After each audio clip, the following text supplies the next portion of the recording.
Yeah, there was a knee went in like in your two arms, and they were pushed up your back, and the hood was lifted up to about here, roughly about there, and there was these.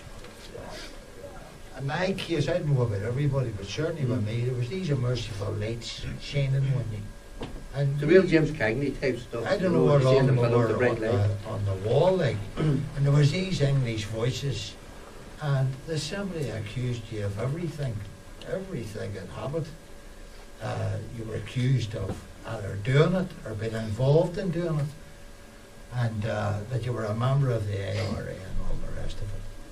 You were then trailed back out to the wall and put back into this position, and it just went on endless to the point that I know that a lot of the lads have different experiences. In my own experience, you go through a pain barrier. That's what you do know. That's a fact of life, because I think that's happened to us all. You do go through a pain barrier where pain doesn't. You're either, in my case, I was in an aching sore body, you know, or I was just a man, right?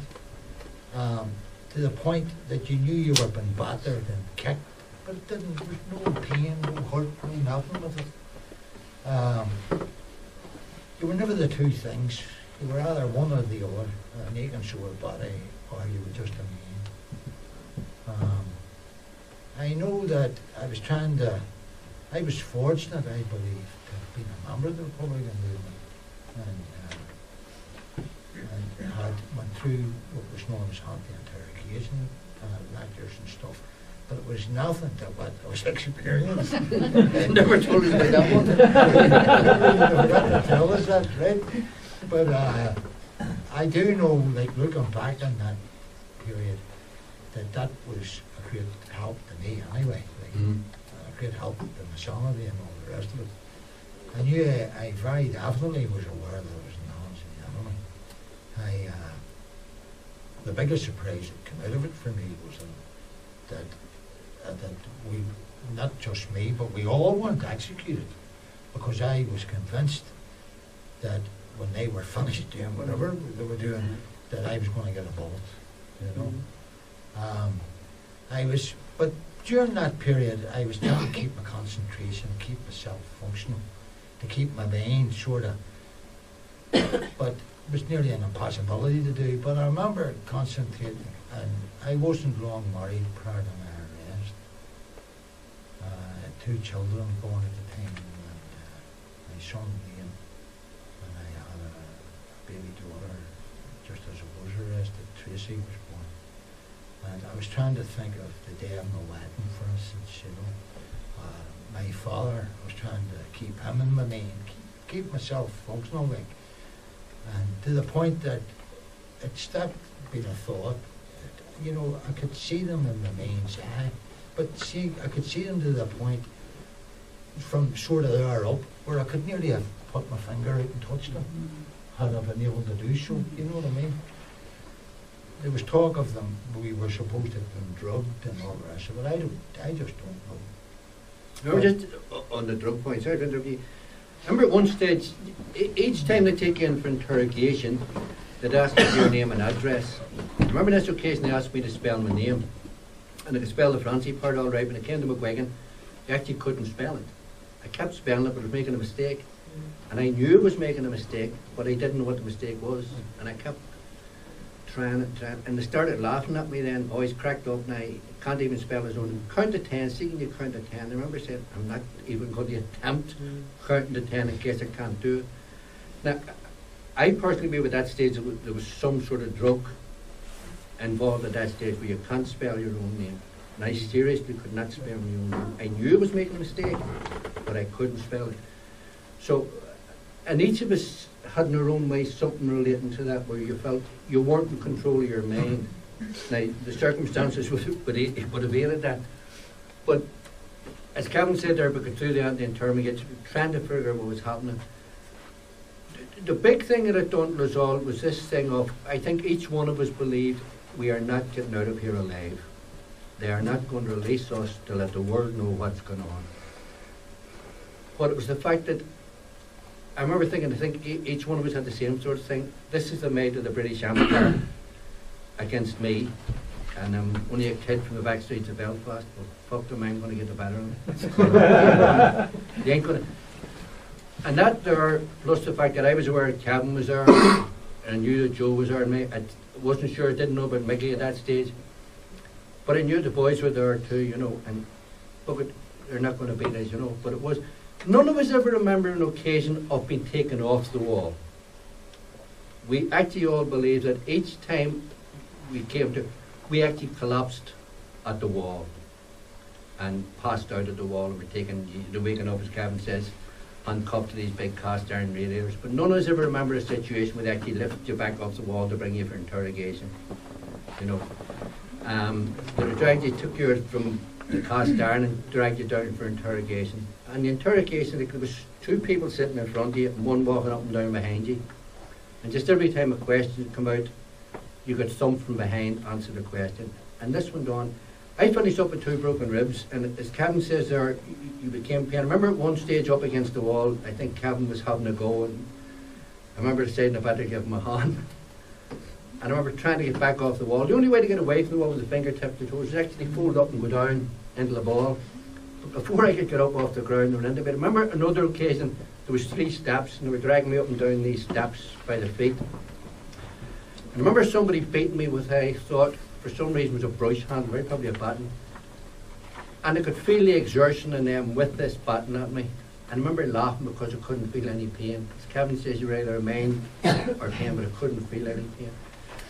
But I think you'll find that Mickey was to sit up here and tell, Mickey can tell nearly the exact same story. And we got into jail, and over the years since we've all talked about it. And we all experienced something very similar to that. Just we may have a slightly different description of it. But that's what happened to us. And the one thing that each one of us believed, that we're not getting out of there alive. But it was just this thing, right, well, fuck you, since I ain't going to get the better of me. You know, just thick Irish paddy type of attitude towards them, you know, and we fought on to get back over to Kevin. Well, that was, basically, that's the way the thing went at the end of it. And I was taken from there to Belfast Prison.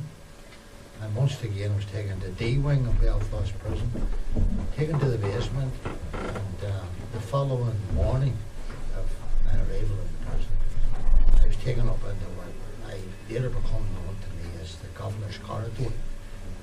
And on into the Governor's Corridor, I saw Francie, Joe Clark, some of the boys from the other men I didn't know, all stormed. And when I looked and seen the state of them, I just couldn't believe it. I was shocked at the state they were all in. I wonder what happened to them. But and I wasn't aware that I equally was in the same state. You know, I was pretty shocked the way the state. But there we were brought in to see the governor. The governor, the SO, the senior officer, not a PO, an SO, he, by the name of Elder, brought us in to see the governor. He was telling us all to stand to attention and stand and all this, and Francie protested very strongly. And their governor, he went off his racket and said to sort of get them out, and we're taken out and taken over to C wing. On arrival in C wing, I seen all my old friends from outside, those that I knew. Some army personnel that was there who met me from the movement.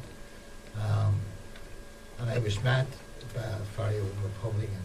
To me, he was very old anyway. Not the older name, maybe he was there. But by the name of John O'Rourke. And John was the OC, the army, the Republican army was CFC. And he informed me that the 2 brothers were there, which I wasn't aware of. There I was in Belfast Prison. And I'm going to see my 2 brothers, just to point out where I was. They didn't recognise me immediately. Took them sort of, individually I'd seen them. But my oldest brother, Terry, God be good to him, he's dead now. he was sitting with Frank McLeod, Farnaway as we called him, another 30s, 40s man who had been in the prison through the periods, and the 50s also. And it took him sort of 2 or 3 months to recognise it was me, the state it was in. And the same happened with my youngest brother, Dermot. And over at what's known as what I call the bicycle shed, it was a roof like a school where you put your bike when you were at school. And you were lucky enough to have one where Francie put his bike. But I stole it in him.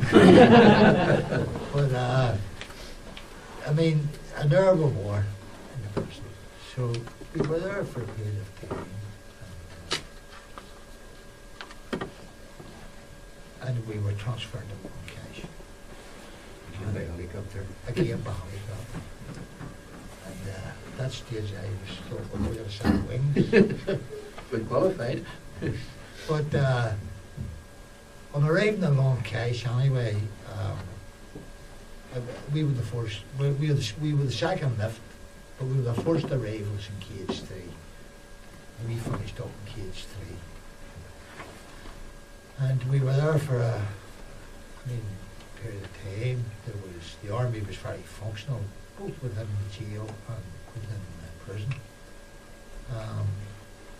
And being army personnel, we got involved with escapes and everything else that the army does to function as an army, for by causing havoc within the prison and everything else. We would get up, we must able to get up there. Our whole concentration was on escapes and all the rest of it. As a result, there was a number of men who was very successful, escaped over the years that I was there. Francie was the first escapee, as been pointed out. He went out as a priest for McGuigan. He was ordained in Belfast prison. Some were dead, me too. But I got his first blessing. But then, as time ran on, things started to get very, very bad in the prison, where, in fact, the conditions, not so much for us as internees, but so very definitely for the sentence men.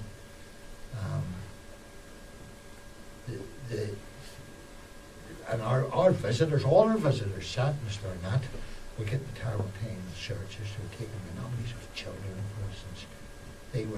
There was a game, there was a psychological war going on with the prisoner, with the prison authorities, the NIO and us. For instance, I'll give you one example. If you had an elderly mother, father, or any member of your family who was very ill, or a child, you'd have got letters from your wife if you were married, or your mother possibly if you were single, stating that things wasn't good, your father's in hospital, blah, blah, and they were written in results. And then whenever it come to the point where we're seeing the doctor tomorrow morning at 10 o'clock, the letters would stop. And you were distracted, wondering, like that's just one example. The other type of dopey things that were like, which really did play, because things are very major in prison, very trivial outside, but very major. I can recall St. Louise's school, the children of the school, because most of their fathers were interned or sentenced, they had got together and bought a full table set, table tennis set, a proper size one, and they'd got permission to get it into the prison. So this arrived into the prison. Well, they put the half of the table, say, in cage 3 and the other half in cage 2. The bats went to cage 1. The sort of gnats went. All these cages are still in. I want that table. That's it. My daughter's in St. Louise's. I want this, And this and they're fighting over a table, But it was deliberately cut up in that mannerism. That's the type of psychological thing that's going on the whole time. But it got that bad anyway. There was talk of the Camp Burnham. I was fortunate enough to be on the jail staff, unfortunate, I suppose. Our cage 22, Mickey was beside the sentence end. And we took our orders directly from the OC, the Army OC of the sentenced prisoners, who was in charge of the jail. And word come down from the sentence end to burn the camp was to go up. So we burned the camp, and the camp went up. And our cage, we were very fortunate. Fortunate in ways, unfortunate in others, but we wouldn't have missed it for the world. We made it up into the sentence end. And it went on for 3 days. We had control of the prison. The Internees were cut off. I was going to say, you know, broke in and let the sentence ran out. And one of the cases broke into it and put the doors open with the UVF. That's right. You didn't know who it was. And they actually were yellow as hell. They wouldn't come out. No. We also we got the UVF, UTA, Must experience. And John McGuigan, them is, and we put them all in the one cage. We did. And then we burned all their cages along with ours. Probably the troublemakers. Well, this is in the month of November. Reason. Again, planning. The Brits eventually, they brought in a gas, CR gas, coming on us. And we were the first humans in the West, in the world that they used it on. And it was just, when they dropped it out of a chopper, which we nearly brought down. Somebody threw a bar up.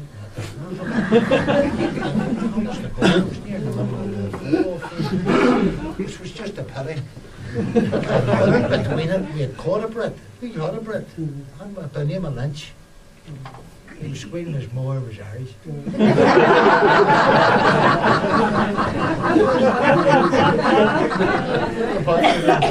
The English ended up over it.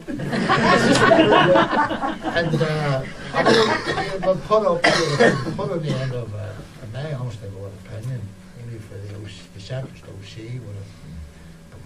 he would have Bad end. a real bad end. Well, anyway, we had it for 3 days. You know, and it was like winning the lottery. Everybody had their lot of fun with him. I don't know that wherever it wasn't what he born he was in, wherever he finished up. It wasn't a member of the British Army when he left. But so that was it. But there we were in the month of November. And it was March before we got the coronation. The early stages of the burning, we received one pint, plastic carton of milk and a round of dry bread, which you were guaranteed, you queued up to get it. And now, if you were at the back of the line, you know, you always got your milk, but if the bread ran out, you didn't get any bread. To the following day, you were guaranteed, after the elderly, the sick, the elderly, and then the young people, you were guaranteed you'd get around the bread the following day. And then they started to give like the top of a flask, a bit of potato and soup, but I mean, there was everything. There was maggots, there was, you know, it was just, you couldn't have, but that's how it was, and that went on for months. I mean, and we slept out in the open. Some men dug rabbit burrows as they become known, where 5 or 6 men had got into the burrow, like, and they all to get heat at night. The problem was if you were up at the gable end of the burrow and you needed to use the toilet or whatever, there was bloody motor kit, or if somebody, you know, well, not indeed, the stomach was full of wind. I chose to sleep on the outside, and like everybody else, we couldn't wash or shave or anything like that. Because there was none of those facilities, and we all had to use. Me putting the says, you know, as you can see, was born back to front. My hair was as straight as a dam. I had a curly beard. I think somebody got it out of my mouth. They were according to the tap and the thing. But anyway, I can recall, not just in one morning, but quite a few mornings, waking up with this, I lay on a piece of corrugated tin that had come off the hut, you know, sort of